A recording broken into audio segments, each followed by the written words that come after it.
Look at that. We're live. We're officially live. This is the time where we wait for a couple people to jump on. I can see how many people are on, Aubrey. So Okay. we typically wait and have a little chin wag. And this is usually where we get Ray to tell a story. But all the stories he has tonight, I get the feeling, are going to be after 7:30 rated. So we're not going to go with that tonight. Yeah, got some good ones. Some pretty good ones. Yeah. I bet you do. Well, as people jump on, I want to welcome them. Welcome to Let's Talk Chuckwagons. Mike LaBelle, along with Ray Croteau Jr. and the newly crowned world champion, Obrey Motowylo. Thanks for joining us, Aubrey. I know it's got to be busy when you become the world champion. Every media outlet comes out and they want to hear your 10 cents worth, don't they? Yeah, they do. It's all good, right? I guess it's kind of tough to win the worlds. It's kind of a big deal. But to me, it's I kind of worked at it for a long time and finally achieved it, I guess. Yeah, absolutely. And did your son win the world outriding championship as well? Yeah, the younger one, actually. The boys were 1 and 2, so they say we go back down the history books. Yeah, good. That's got to be pretty cool around your place, having all those people. Basically, you guys are the top 3 that you could be, and heck, that's quite an accomplishment, quite a feather in your cap. Right afterwards, you and I were chatting, and the boys were off to hockey tryouts. Yeah, you bet. Hayden's at practice right now tonight in Red Deer. Life doesn't stop just because you're world champion and you got things to do and places to be. And I'm just very proud of my boys more than my achievement. The boys going 1 and 2. I wish they could have tied. Yeah, it's something else for you guys to do it all together. That's good. It's definitely a proud father moment. If anything, you want your kids to succeed over you and just to carry on the tradition. So it's good to see. Sure. Thank you. What's the one takeaway from this year? Obviously things worked out just you wanted, but what's the one takeaway or piece of advice you'd give to a new driver that's kind of looking into making the jump to the WPCA or into professional chuckwagon racing? Well, it's not even a piece of advice. It's probably something I learned my last year in the WPCA. I didn't realize, look after your equipment. I credit me running so good. Not only I had 9 new horses, my wagon was in pretty rough shape. It wasn't towing the way it should have. Wheels were towed out. Back axle was towed to the side. I didn't know that until Calgary, the last year race in Calgary, and I borrowed Chris Molly's horses that he ran day money with, and they ran 29th, hooked to my wagon. So I started thinking, well, boy, something wrong with the wagon. There definitely was. Yeah, it's something simple like that too. You never, you kind of take it for granted that it's, maybe a bump or grind in a race, bang off a post or something, training at home, and it just tweaks a wheel, and all of a sudden, it turns into a braking disc versus something that's going to roll nice down the track. So, I've been there. I had a wagon. I think it was 2015. I weighed my wagon in Grand Prairie at the beginning of the year, and it was like 80 pounds over, and there was no way I could get any lighter. So I ended up going and buying Huey Sinclair's, and you could tell when you sit in a nice wagon and something that pulls easy, it just floats behind the horses versus, kind of drags and becomes, your enemy, right? So now I get it. Yeah, exactly. Like, the last 3 years I raced, I know I was pulling the plow. I usually got a lot of run coming home, and I just didn't have it. And, after the finish line, I didn't have to even pull them up really. As soon as I grabbed that wagon, actually I borrowed Jim Knight's wagon. As soon as I jumped into his wagon behind my horses, I tell you, there was something to pull up. No, that's amazing. And, I want to touch on a couple of things like that. Your horses, along with some of the sponsors and people that have helped you over the past few years. I always got to visit you with Calgary or maybe a little bit in Strathmore, but, you've had some great sponsors over the years. Why don't you talk a little bit about them? Yeah, H&E was, my biggest and greatest until Cooperators has come around. But Larry and Lorraine, 15 years, they got me in the start. I owe them everything, right? I had no money when I first got into this, and I met Larry, and he just started helping me out, bought me a wagon, some harness, some horses. In the fall, he'd always kick in some extra cash towards horses. you need that as you know, to get in the sport. You need a great sponsor, and then and, you know, once he sold out, now I've got cooperators and I've got different agents in every town, right? And great people. It's the same thing. They're really excited. I just did the kids rodeo in Irricana here on Saturday and signed some posters for the kids and stuff, and you know, show some appreciation. But great people, and hopefully they'll go 15 years like H&E did. Yeah, it's I mean, you along with Ray had a lot of great long-time sponsors. How about some of your barn help? Obviously, we talked about the boys and they're out riding behind you, but you got a lot of strong family ties that help you out in this game. Well, the strongest one is my wife, Angie. She's a workaholic. She's the one that keeps us all in line and check, and the horses too. A lot of people don't know this, but you know, every horse is stretched by her by hand. Every single horse before we race them. Everything is clean as, you know, you could eat off my harness. She's the biggest and greatest barn help we got. And besides her is Ethan's girlfriend, Jada. She's been 4 years with us. And then I got a lot of friends, you know, Rob and Liz Shaw and their children. But yeah, it's Angie and Jada, I would say, are the biggest help for sure. No. And you can't do without family and great help like that. I know I've talked to Ray a bunch, and Ray's told us a lot about different horses that he's had on the track. You know, is there one or two horses in your barn this year that just kind of surprised you and said, wow, you know, we're really putting something together here with these fellas? Well, I've only actually got the real, you know, one of my old solid horses left, Cody.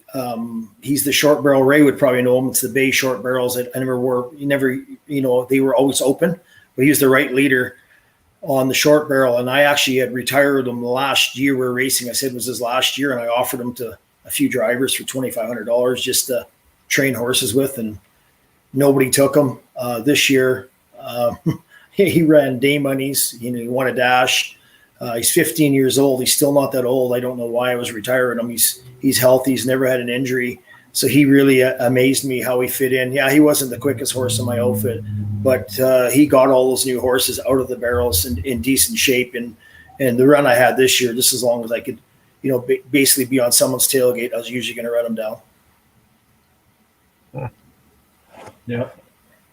Yeah, those I've sold them. I've sold them, and you talk about just even a horse for breaking in the spring and maybe getting into some, you know, some new ones into races and stuff like that, and then you sell them, you know, and you use that money to buy some more new ones, and then all of a sudden you end up you're short that one veteran horse, or that horse that, you know, is just able to charge the track and get the outfit out, and then let the rest of them, you know, make the miles on the track. So I've been there where, you know, I've either had them or I didn't have them, and I sold them and wish I had them back. So the veteran presence is always key, you know, especially the beginning. It seems like in the spring when you're trying to get into races and find that consistency. And then as the summer drags on and the new ones start to kind of settle down or settle into their position, then those older ones seem to get a little bit of slack, you know, given to them. But it's important. You got to have that depth.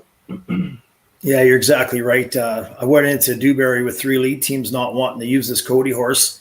And when I hit the dash there, he's the horse I hooked, right? It's just the comfort of, you know, a horse that's been there, done that. And, you know, we lost by 1/100th, right? So it's amazing to hear you guys talk about these horses as someone who's, you know, I call myself a little bit more than a Chuckwagon enthusiast. I love watching it. I love visiting with you guys, but it's amazing that you guys can look at these horses and know exactly what they're capable of, what they're going to do. It's my hat's off to both of you with that. Obrey, one thing I look at, and, you know, over the course of the years, you've been in a lot of dashes. Is there something you learned from? Is there a secret? What's the best way, I guess, for you when you get into a dash to try and win? Well, you know, I guess you're hoping for the right barrel, probably, first of all. You know, if you can get the inside, right, it means a heck of a lot. You know, other than that, I guess it's just picking the right horses. And I turn out, like a lot of guys do now, I turn out before I hook at 4 o'clock. I turn everything out of the barn. I want to see how they're moving, how they're feeling, right? It's hopefully to pick the right ones, right? There's, just like Ray had plenty of real good horses, but you want to hook the right ones, right? The ones that are feeling good that day. They're just like us. They have off days, right? And you're hoping you grab the right horses. So there's a trick to it, and it's just being consistent, right? And sooner or later it's your turn. Sooner or later somebody, you're the tough outfit to beat, and somebody else makes a mistake in the race and you run clean. And I won a dash in Grand Prairie, and I can't remember what year it was, but anyways, I was the only one that was clean in the race. So, and that's usually rare for me. I usually like to take penalties here and there, but yeah, consistency, right? So yeah, exactly.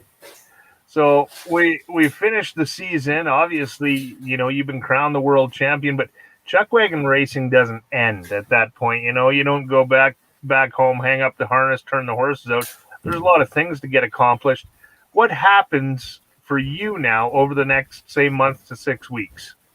Well, shop horses, like for sure. Like I got a horse running tonight in Winnipeg that I've been really following, and I guess if he's not claimed in the race, I didn't want to claim him.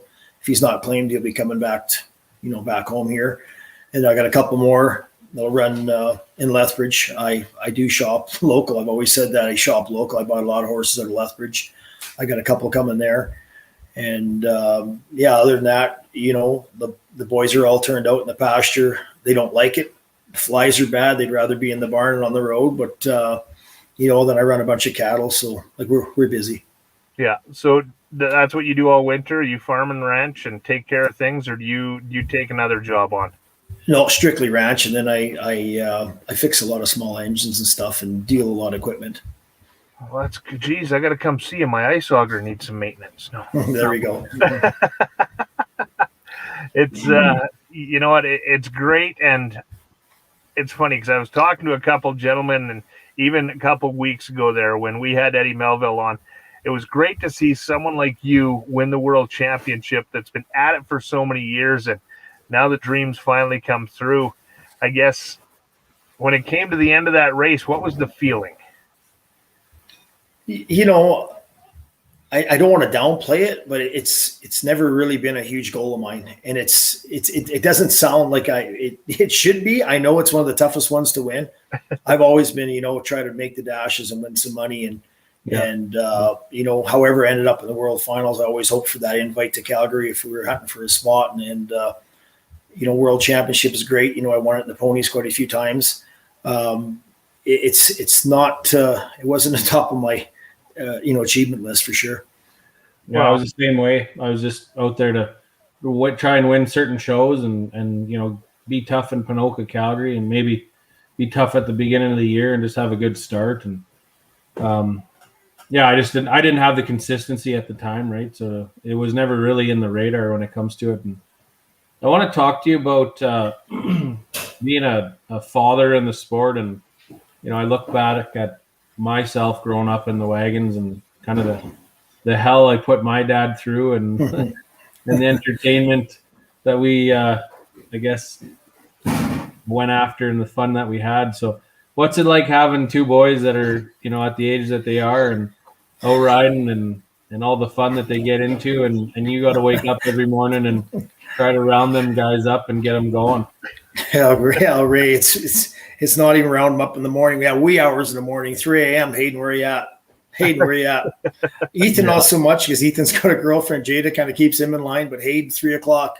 Hey, buddy, you got to ride in the morning. Dad, I ride better in the morning. He says, after I've had a few drinks. I'm like, okay, a few cocktails, whatever, right? So, Ray, I know what I put my dad through. I was running pony wagons, and I know I was no better, right? So, yeah. But you know what? If they get up in the morning and they get the job done, you know what? I'm just very proud of them, and that's like parents should be, and knowing that hopefully I'm raising them right, and I'm just glad that they took an interest in horses in general, right? Ethan ropes and rides, and there's not enough kids and taking interest in horses, and not even Chuckwagons, just roping or anything, right?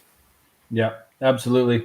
No, it's true, and it's a stage in everybody's life at that age where there's just so many things to explore and fun to have and people to meet, and and then you're a competitive or a champion outrider now, and how old are they? Like, they're not that old, and they're kicking everybody's butt, and they're on top. So Yeah, 17. Well, the 17-year-old one is the one that won the Worlds is Hayden, and Ethan's 20. I know Ethan's been around for ages, and everybody thinks he's a lot older. He looks a lot older, but they're just 17 and 20. Yeah. Ethan's mannerisms and his personality, puts him at like 25, 26, somewhere there. But no, they're good riders, and that's just what outriders do. They have fun. That's right. Now let's talk a little bit about where you came from and in the pony chucks. Give us a little bit of the short briefing of how you graduated to where you are now. Well, I guess to start out, my dad went out of the cattle business. He was running like 350 head of cows. His corrals and his fields are growing up pasture. He went to Nelson Brothers Clyde when they used to have the horse sales there, bought like a couple hundred head of ponies. His neighbors come over, started telling him, you got horses that would make pony chuck wagon horses. He went and watched them that summer. That winter, they started breaking horses, him and my older brother, Mike. And as soon as I turned 15, I actually raced my first year illegally, I guess. But they all knew I was a year under because I started driving when I was 12. So I started racing at 15, pony chariots. Won both years, the High Point Chariot. Then I went to wagons, and I won every show I ever competed in at least once. So I won over 150 show championships with the wagons. I had a track record in almost every track I went to. Then a sponsor out of St. Albert, he was a wealth manager for actually George LaRocque. Like I met George LaRocque. He actually rode my wagon, the Oilers ex-tough guy there. And he wanted me to cross over to big wagons, and I started selling off my ponies, and then he kind of backed out, and I was where Larry come in and helped me out, H&E. I was kind of halfway out of the ponies and halfway into thoroughbreds and no money. And a fellow pony wagon driver said, you should call H&E Oilfield. They live right across from racetrack in Wainwright. He might be interested. And I made that call, and he said, get your butt down here, Aubrey, to Wainwright. And I met him, and by the time I left, and true story, I got up to leave, and he said to me, your nationality. He says, what are you? I says, well, he says, you're Italian or something. I said, nope. I said, I'm actually full Ukrainian. He says, you know what? Sit down there, punk, he told me. He says, there's only two kind of people in this world, Ukrainians and Ukrainian wannabes. I was like, well, your name's Seaman. I said, your name is Seaman. I said, so you're telling me you're Ukrainian? Well, damn right. He said, kubasa and garlic. I said, okay, thanks. That day I was walking out of the office. He didn't even know me. And he said to the girls, you got it ready.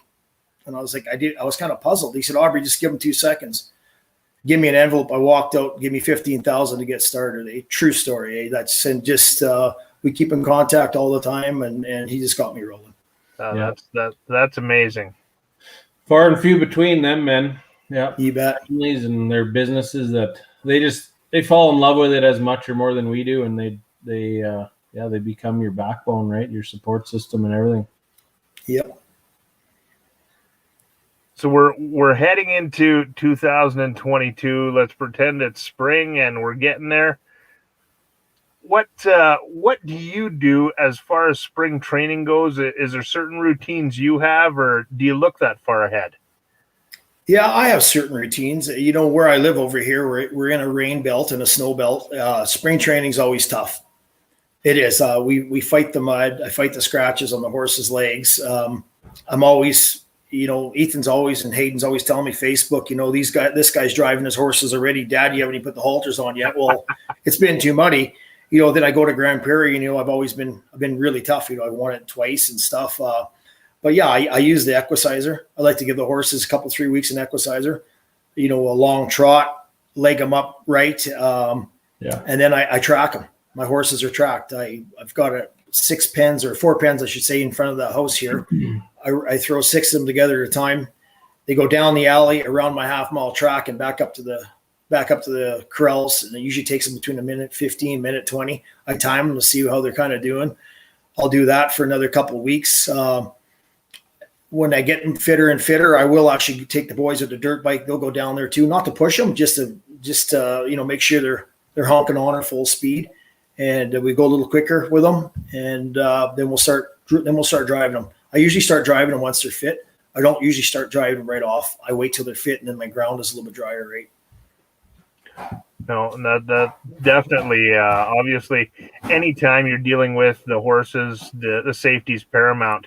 We've talked about it a couple times. The Equine Outfit of Excellence. I know you've had a couple horses in there.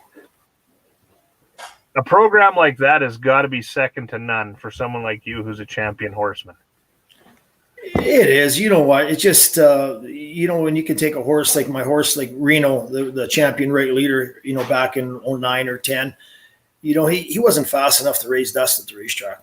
They told me that. Like when I bought him at the Edmonton Thoroughbred sale, they said that horse can't even raise dust. Like, I don't know what you do in buying him. And I just looked at him, big framed 3-year-old, and I liked the way he looked. And then to be a champion horse, right leader on our circuit, with all the great, athletes and the great horses that even Ray himself, run against, and he won the championship. It just makes you proud that you can, make something of these horses and prolong their racing careers, right?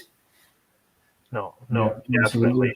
Yeah, it's funny because you talk about horses that never win much at the track, and it just comes down to, finding a job that they like and finding an atmosphere that they enjoy, and they're no different than us, right? If you're working at McDonald's flipping burgers and you don't like it, like, try something different, right? So, get into whatever, but that's what it comes down to. And you see horses that, maybe only win 20, 30,000 and they were always fifth or sixth. Well, what does that tell you? They like to stick with the herd or the pack on the track, right? Where, a lot of times those horses that win lots of money, they don't mind running out in front, but I've bought lots of horses that never even broke their maiden, which means they never win one race, and then they get onto the wagon and they find 2 more gears, and they find a buddy, they find kind of a group of horses that they like to hang out with, and all of a sudden they're on a team and everything clicks right, and they're part of a new world and a new sport for the next 15, 20 years of their life.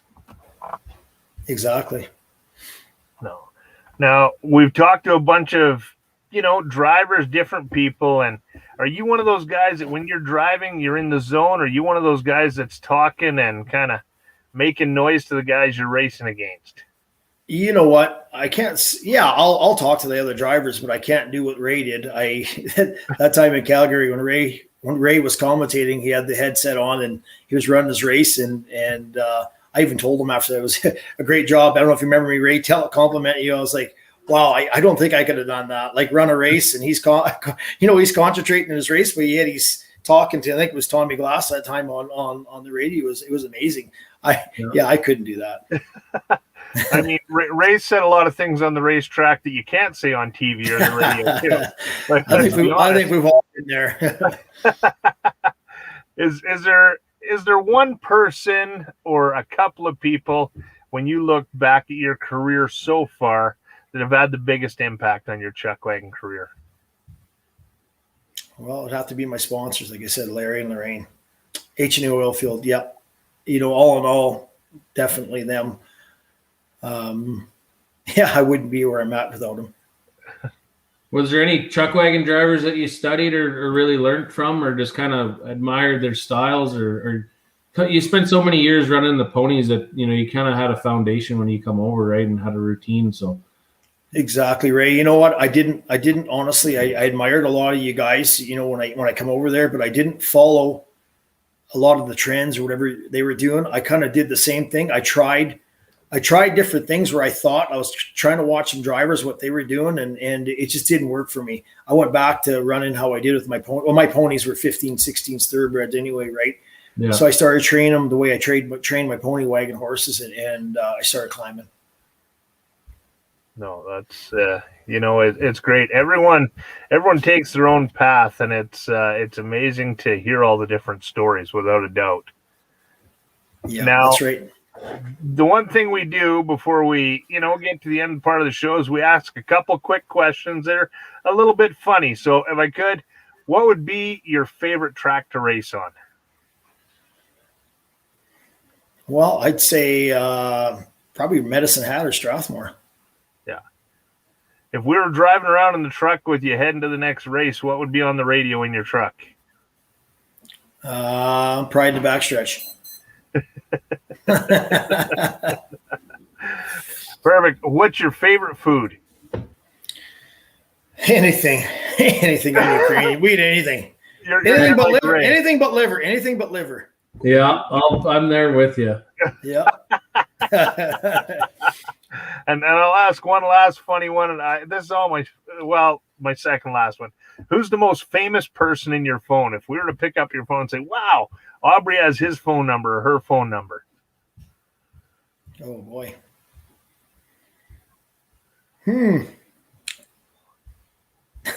I can't even say. I've supposed to be your wife, but okay, it's all right. Yeah, okay, it's my wife. Yes, most favorite. I couldn't even say.